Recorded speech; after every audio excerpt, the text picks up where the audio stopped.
Should games be frustrating? Red Dead Redemption 2 is weird, especially for a AAA game. Where many titles in that space aim to appeal to as wide of an audience as possible, Red Dead Redemption 2 really doesn't. In a lot of ways, it's uncompromising. I'd go as far to say that it isn't even concerned with being all that fun. Of course, Bro, I really need to play Red Dead. I see nothing but like good things about Red Dead. I played the first one, but I haven't gotten around to playing the second one yet. there is traditional video game fun to be had. We get shootouts and chases and... But between all Bro, is that that, guy high? there's a lot of slowness. Or drunk? Rides across multiple state lines, lengthy conversations with members of the gang, 5-hour-long animations of skinning an animal. Large portions of RDR2 are intentionally tedious. That's not to say they're bad, but the main goal of those moments doesn't seem to be traditional fun. At its best, it's type 2 fun, which is when something isn't all that much fun in the moment, but is fun to look back on. Even then, though, there are parts of the game that seem to be designed expressly to be frustrating. And no section of Red Dead Redemption 2 exemplifies this better than its 5th chapter, Guarma. After a few dozen hours of becoming familiar with the various territories of Red Dead's America and trying to find a foothold for the gang somewhere in it, Chapter 5 takes Arthur and a few members of the gang to an entirely new part of the world. They have a job go wrong, hop on a ship to escape, get caught in a storm, and find themselves stranded. This whole part of the game is hard to play. I don't exactly want to call it bad, but... He about to call it bad. Yeah, it's kind of bad. There isn't all that much to explore or do on the island, so pretty much the only option is to mainline the story missions, all of which are not super interesting. Mechanically, most of them revolve around moving from shooting gallery to shooting gallery. The non-stop combat gets exhausting pretty quickly, and on top of that, the section doesn't even have all that interesting of a narrative. The gang gets wrapped up in a local rebellion aimed at the owner of a sugar plantation, as they see it as the only way to be able to get off the island, and none of it ever really feels like it matters, because it's so separate from the world and story the player has spent the past 30 or so hours caring about. Furthermore, the members of the gang who are with Arthur are all the worst, those being Micah, Dutch, Bill, and Javier. Micah is cruel and unpredictable. Every time he has a plan, it ends with Arthur having to kill people who don't deserve to be killed. Dutch has fallen deeper and deeper into delusions of grandeur and can't seem to help himself when it comes to putting the gang into terrible situations. Bill is reckless and rough around the edges, almost always having something to complain about. And Javier, while probably the most likable of the bunch, has a fierce loyalty to both Dutch and Bill, meaning he fully buys into the horrible plans that those two cook up. For folks who have played the original Red Dead Redemption, there is far more baggage here, as Dutch, Bill, and Javier are... Bro, I would have to go back and play like RDR1 again. I remember it was like a really good story-driven game or whatever, but like all the details of like all these like side characters that, or whatever, I'm just finding it hard to remember. 3 of the primary antagonists. And during the time between the two games, they've become even more brutal and unhinged, making it hard to connect to them in any sort of positive way. To be clear, I think at least in RDR2, they're all interesting and well-written characters, but I don't like being around them, and I especially don't like being stranded on an island with them. So what? You're the main character, Arthur, and you're stranded on, for this particular section of the game, you're stranded on an island with like your what? Your quote-unquote enemies or antagonists. If you're the protagonist, that's kind of a unique situation in a video game. I've never really... I'm trying to remember if any game has like done that, where you have to like humanize like your enemies or whatever, because a lot of games it's just like you're the good guy, they're the bad guy, they're obviously the bad guy, and it's like just, you know, you kill all the cronies and then eventually you get to the final boss and that's him, and it's like a 3-phase 4-phase thing and you eventually beat him or whatever. That's how most like bad guys in games are more or less portrayed. But this is kind of like unique and refreshing, it seems like. All things considered, this section only takes 2 to 3 hours to complete, which really is nothing in this game, but while playing it, I swear it felt like it took 5 times as long. At first, I thought it was a failure in the game's design. Rockstar had presented me with a world and characters that I'd grown to care about a fair bit, and then they pulled me away from it all right when the tension was highest, just to funnel me through a handful of boring fights with stakes I had no connection to. And honestly, it's still hard for me to look back at that section with anything other than frustration. However, it ended up having a pretty huge positive impact on how I approached the rest of the game. Because from what it seems like, the pointless killing and shooting or whatever that you're on the island, if you were to do that in like real life, like back in the day or whatever, like in a Western, you have to think like people get like really attached and like have like this bonding thing go on whenever they're like in gunfights or whatever, because it's like it's me and my boys versus you and your boys, and it's like hope to not get killed and just kill the other guy and just survive. I don't really care what the reasoning is behind them shooting. It's all I know is they're shooting at me. I don't want to get shot, so I'm just gonna shoot them. All right, so there's a lot that can be said of humans bonding over like traumatic experiences. And I guess Arthur sharing that with, I don't know, like the quote unquote bad guys or whatever, with the like all his, I don't know if they're buddies or something, doing that because he kind of said that like he wasn't too fond of the characters to begin with. That's supposed to be an attempt at, the good guy, like the developers humanizing the bad guys and being like, oh, they're kind of, not so bad, or I don't know the exact story. But yeah, you're supposed to like quote unquote bond with them over this like traumatic things that are happening. You're just getting marauded by a bunch of guys shooting at you. And I mean, gameplay wise, it's, he said it's a shooting gallery, it's whatever. But if you were to take that and do it in like real life, it would be like a whole lot more. It would leave a bigger impression on you. But it's a video game, so yeah. Even getting to the Guarma section, I had started to rush things a little bit. After putting in so many hours, the exploration and side activities had lost a bit of their luster. Also, I could sense the game wasn't too far off from ending, although it definitely was further off than I thought. So my natural instinct was to keep moving forward with story missions so I could see how everything would resolve. By the time I hit chapter 4, I was ignoring most things that didn't progress the story. And without those quiet, slow moments between missions to help recenter me, a sense of fatigue with the gameplay was starting to set in. When I actually got to Guarma, the pace sped up even more, and that sense of fatigue skyrocketed. Along with that, I wasn't even enjoying the story anymore because I didn't care about what was happening in Guarma or what stupid plan Dutch had to get us out of there. I was miserable. So when I finally got off the island, the last thing I wanted to do was more story missions, especially ones from a D or an M. I think that's that means the game is doing a good job of making you want to play the main campaign. If you don't want to do any side missions, you're so drawn in by the main campaign. I think that's a good thing.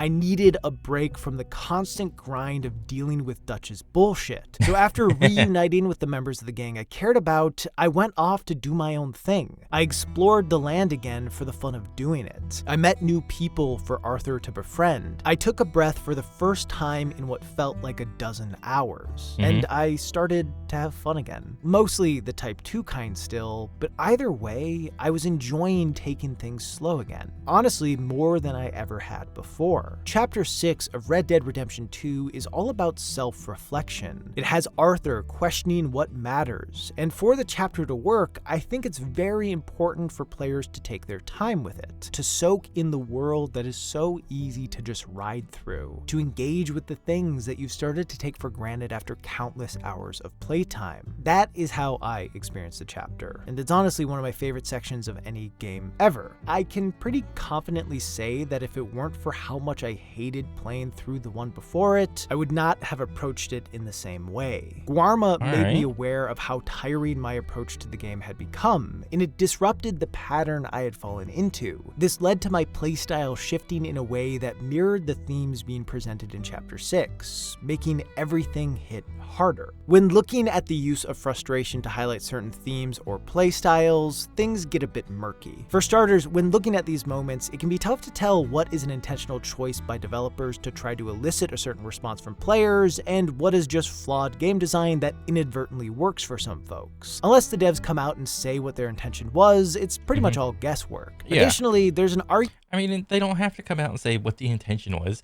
It's like reading a book and like reading a paragraph of scenery or whatever. It's up to the reader to make up something in their head for it to be relevant to them, you know? And it's the same thing with that section of the game. Argument that intention doesn't even matter, because if a player has an enjoyable or terrible time with the game due to some frustrating aspect or mechanic, the player's experience doesn't change based on whether or not it was intentional. Personally, I think intention largely matters, because every developer goes in with the vision of the experience they want players to have. So if a design choice accidentally shifts that experience, even if some players view it as for the better, it is a failure of sorts. Granted, players finding unintentional enjoyment is just part of gaming, so it's not the biggest failure in the world. In Red Dead Redemption 2's case, I think Guarma's frustrating design was an intentional choice by Rockstar. Certain aspects of this are easier to support than others. Like the fact that Arthur is stuck there with Dutch, Micah, Bill, and Javier can't be a coincidence. Between some of them being villains in the first game and all of them being assholes in this one, I can't imagine that Rockstar didn't want to agitate players with this choice. The vibe of the section would have been far different if Arthur had been there with, say, Charles, Sadie, Lenny, and John. Having the characters with him all be antagonizing forces had a purpose. I also think taking away the ability to explore is meant to make players recognize how important it is to be able to wander. The section takes away player choice, which goes against everything the open world has represented. So the game essentially forces you to just do the story missions and don't do anything else. You're stuck here with these assholes and just do it. While in Guarma, you're supposed to feel trapped. It's harder to determine if things like the missions being boring was an intentional choice or just bad missions, but given the pace, they seem like they're supposed to stress you out. Either way, all of this added to a mood that it seems like Rockstar wanted to cultivate, that being an intentional feeling of frustration used to make players appreciate the slowness that is so easy to speed past. And I found it effective. But the way a lot of people talk about Guarma, I don't think everybody did. And of course, that leads to the biggest question that pops up when looking at the intentional use of frustration in games. Is it worth it? Like any creative medium, there are countless emotions. Is it worth it for a game to be frustrating? It depends on, what you want out of the game. Some games you just play them to relax. Some games you play, like as a puzzle or something. Some games you play because there's like some sort of skill involved or whatever. Some games you just play for the story. You slap that bad boy on easy and you just want to enjoy the story.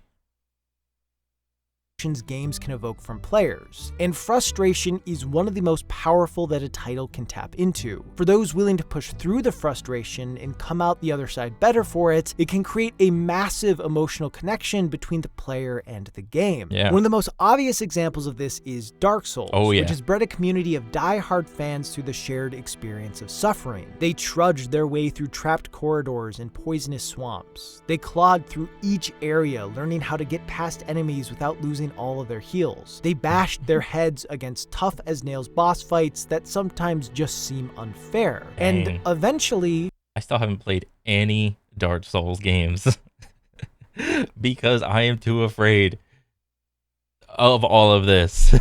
There's no difficulty slider. It's just the game.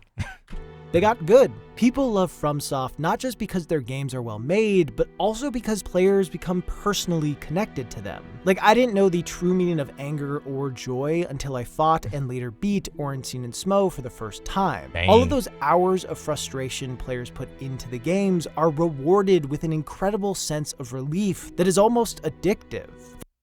So I think he's making an example out of single player games. where it's like the developer versus the player.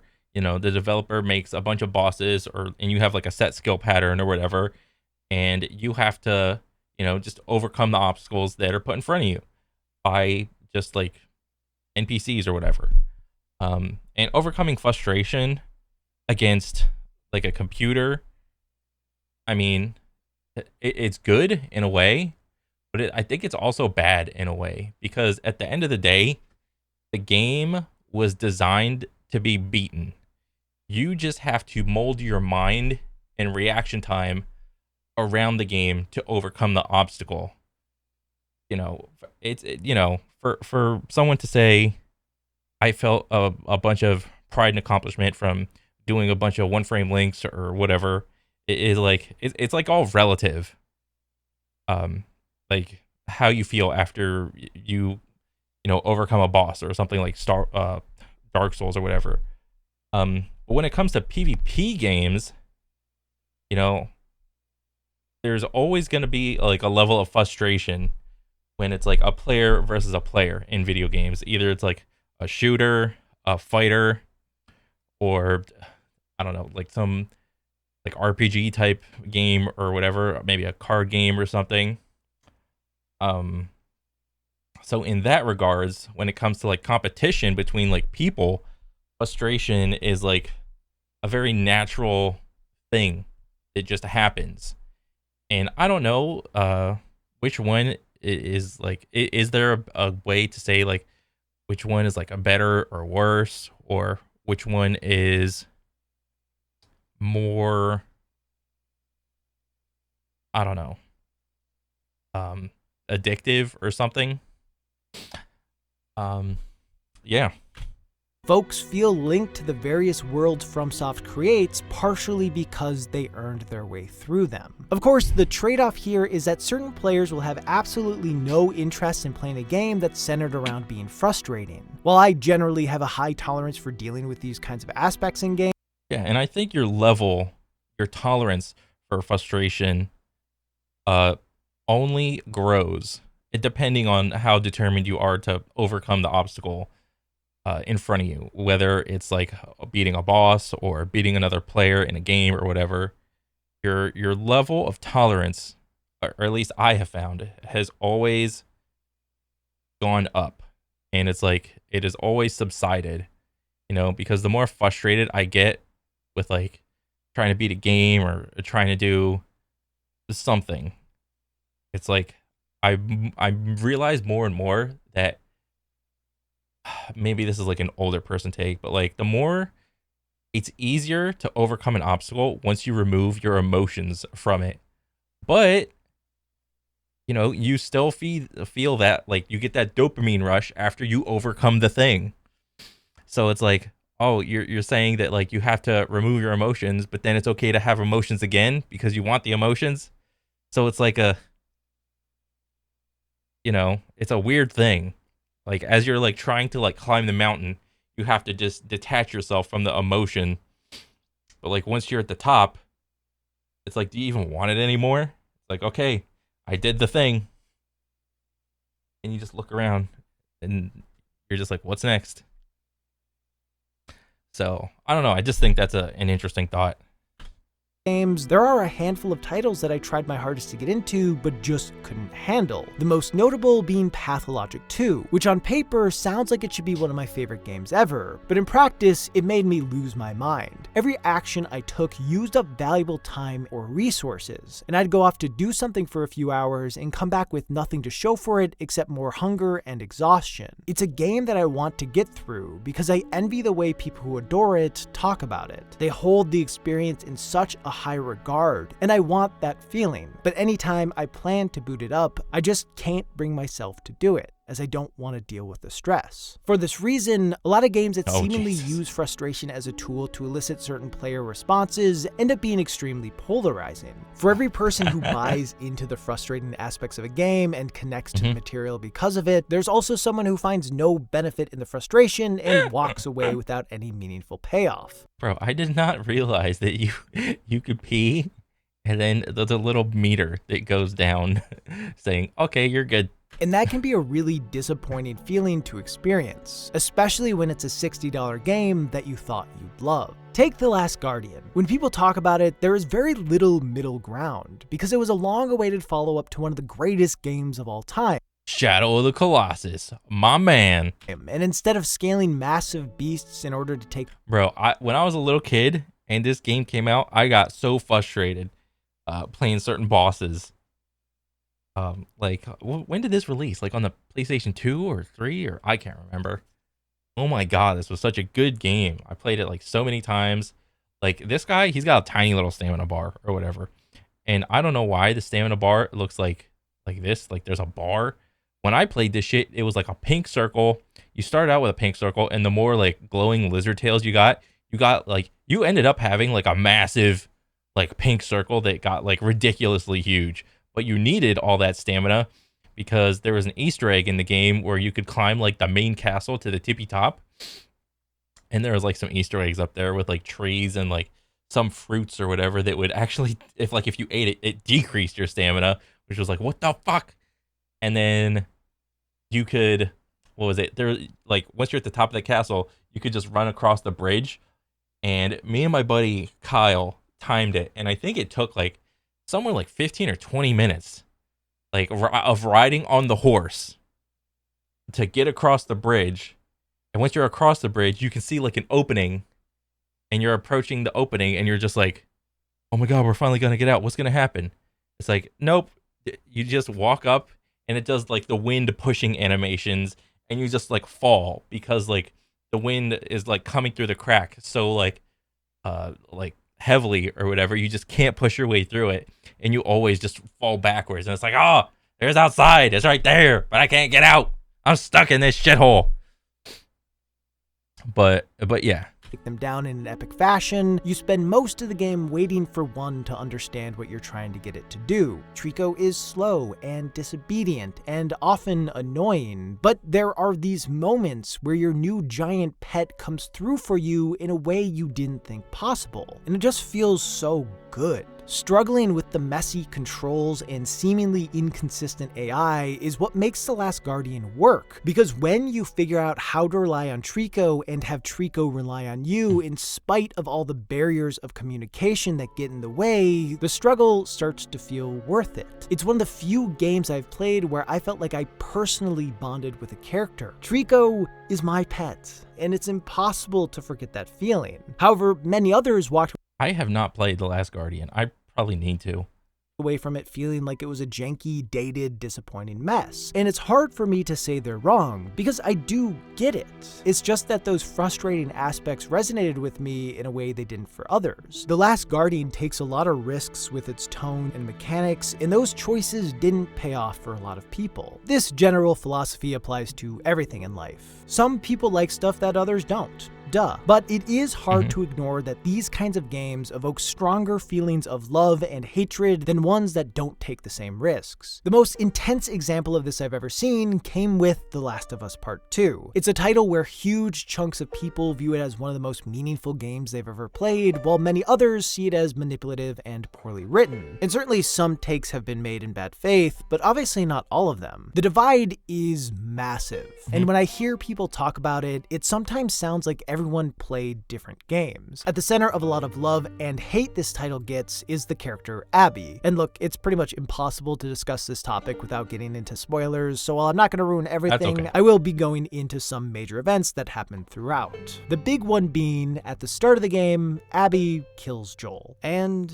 it was a hard moment to process, because after playing through the first game, I had grown to care about Apocalypse Dad a decent amount. So to see his time cut short in such an unceremonious way was painful. To be clear, going in, I was pretty positive Joel would die, but I thought it would be at the end with him doing some heroic shit to save Ellie, and not this. As I played as Ellie on her quest for revenge and experienced the flashbacks of her times with Joel, I started to feel something close to actual grief, which, like my bond with Trico, is pretty wild to feel with a fictional character. Honestly, it was an uncomfortable thing to carry with me throughout the game, and that feeling was only compounded by the way the narrative explores Ellie's grief. I watched as she learned of the ways Joel had lied to her and taken away her agency. I felt that conflicted mixture of love and anger towards him boiling inside her. It was complex in a way that actual grief is. I wanted Ellie to feel some kind of peace, and I wasn't convinced revenge would give that to her, but I knew she needed a confrontation with Abby to be able to work through it. And then right when I thought a resolution was coming, the momentum that had been building for the past 12 hours came to a complete halt, and I was sent back in time to the beginning of Abby's story. And this choice lost a lot of people. It was hard enough to deal with Joel being dead right off the bat when everyone thought this game would be another adventure between him and Ellie, but then to be forced to play as the person who murdered him just felt cruel.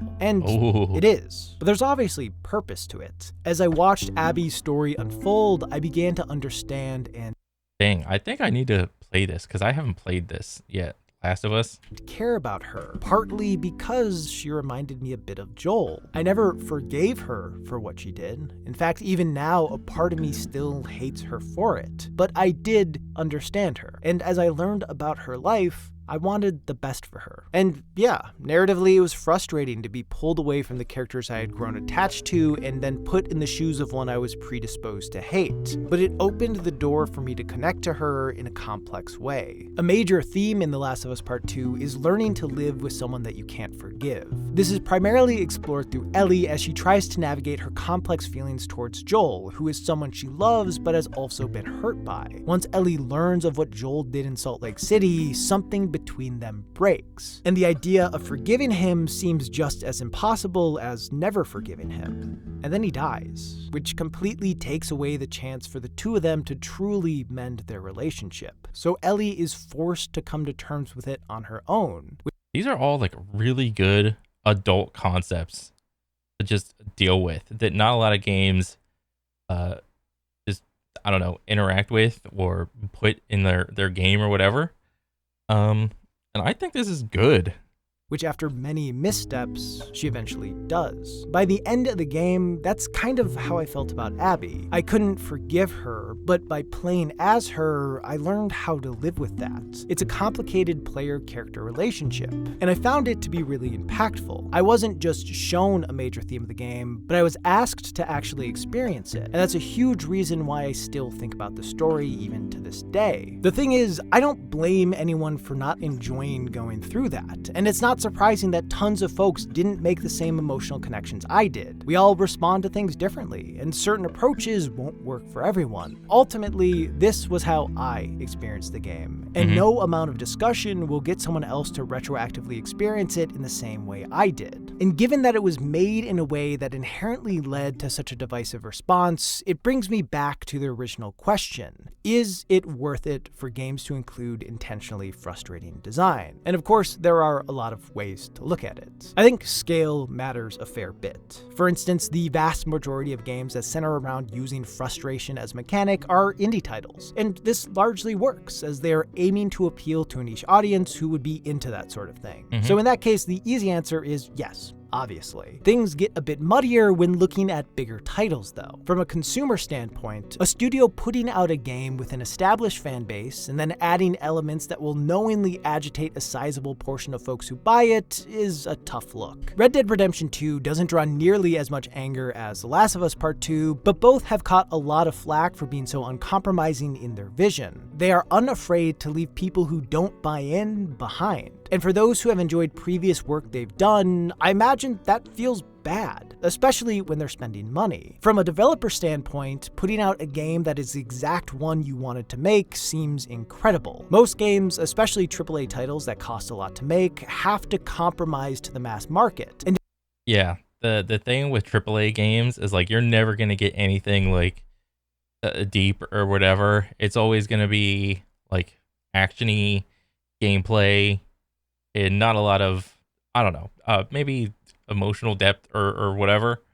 I mean, but that's fine because there's a lot of other games that do those things with like all the depth and like adult themes. There's a lot of other games that do those things well, and that's okay. And to be able to break away from that is something I'd guess most creators dream about. Really, the success of The Last of Us and Red Dead Redemption, along with pretty much everything else Naughty Dog and Rockstar have done, made it so their sequels were guaranteed to sell well, putting both in a place where they could take risks. So it isn't a huge surprise that they did. I think if a developer has a specific vision that they want to make, they have every right to do it. But also, they have to go in with the understanding that folks who used to be fans might not be anymore. From a selfish standpoint, my answer depends on how I personally responded to any specific game in question. If it worked for me, then it was obviously the right choice. And certainly you could measure whether or not it was the right choice based on things like retention percentages, long-term sales figures, and other statistics. But even then,